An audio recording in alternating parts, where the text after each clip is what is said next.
Thank you very much, distinguished colleagues. I'm happy to be with you, and I know what the importance of encounters like this are. You are the vehicle that we have to use to send our message out to the people. So I'm very happy that you responded to our call at relatively short notice. But let me thank you, Joyce Bawa Mukhtari, my spokesperson, who also happens to be a relative, for your kind introduction.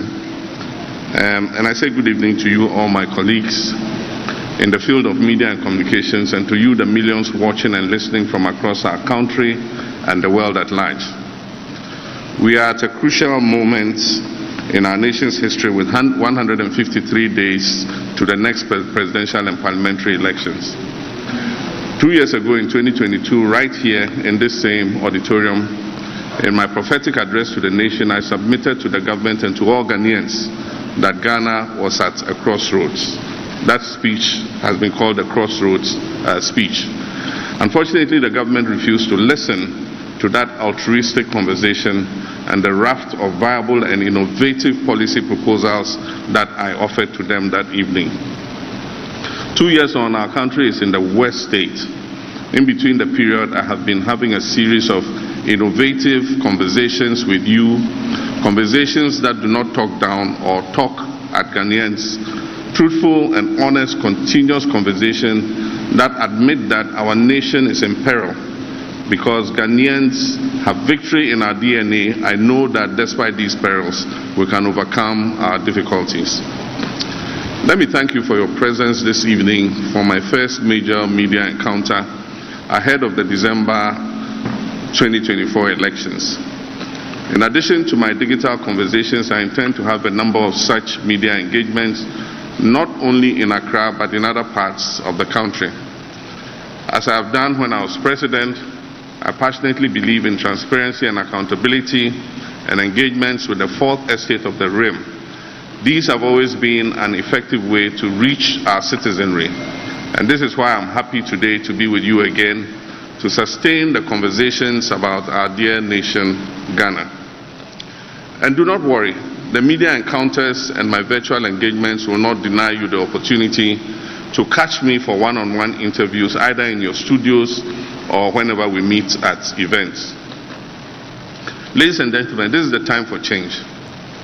The time for change has come. And it is not just a slogan, but a clarion call to the heart and soul of our nation.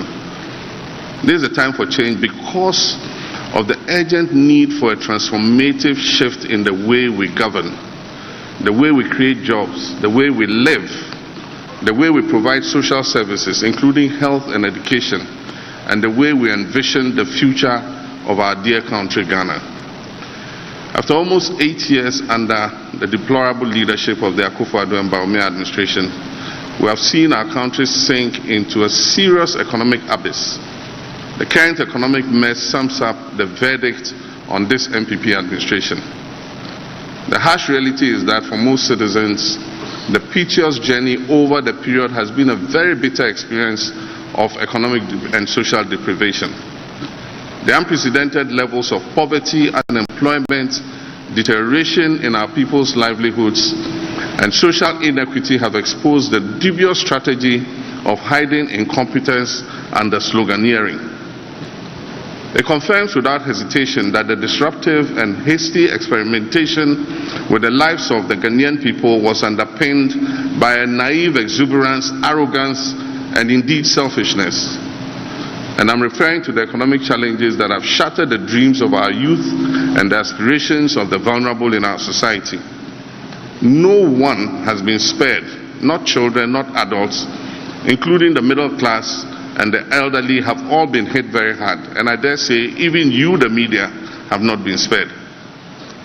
Fellow Ghanaians, and that's a very famous refrain, fellow Ghanaians, notwithstanding these challenges, I am imbued with the optimism and a steadfast belief in my God Almighty and the amazing creativity of the Ghanaian people to assure you tonight that together we shall turn around this tide. We shall turn this government's destructive tide into positive and progressive waves, waves that will reverberate in every home and corner of our country and across the globe, demonstrating that Ghana has once again gotten back on track. Let me give you 5 good and solid reasons why we shall reset Ghana and turn the tide. 1 is experience. Unlike any other candidate, I have navigated Ghana through tough economic waters before. My presidency was marked by significant infrastructure development, building economic buffers for inclusive growth while ensuring macroeconomic stability. I understand the intricacies of national crisis management and possess the proven experience to reset Ghana from the economic challenges that we face today. The second point is visionary leadership for economic revival. My vision for Ghana is rooted in sustainable development. I'll focus on revitalizing our economy for job creation through industrialization, enhancing agriculture, and ensuring the efficient use of our natural resources. My administration will introduce cross-cutting innovative policies that are inclusive, growth-oriented, and capable of restoring hope back to our youth. And the third point is commitment to job creation. Recognizing that our youth are the backbone of this nation, my government will prioritize and create decent, well-paying, and sustainable jobs by fostering a conducive environment for entrepreneurship and innovation. The government and the private sector will not only tackle unemployment, but also inspire a generation of change makers and problem solvers. And the fourth point is championing social justice and equality. I wholeheartedly believe in a Ghana where every citizen, regardless of their background or gender, has equal opportunities to thrive. Under my leadership, social interventions and educational reforms will be strengthened. The vulnerable in our society will be protected and given the opportunity to change their circumstances.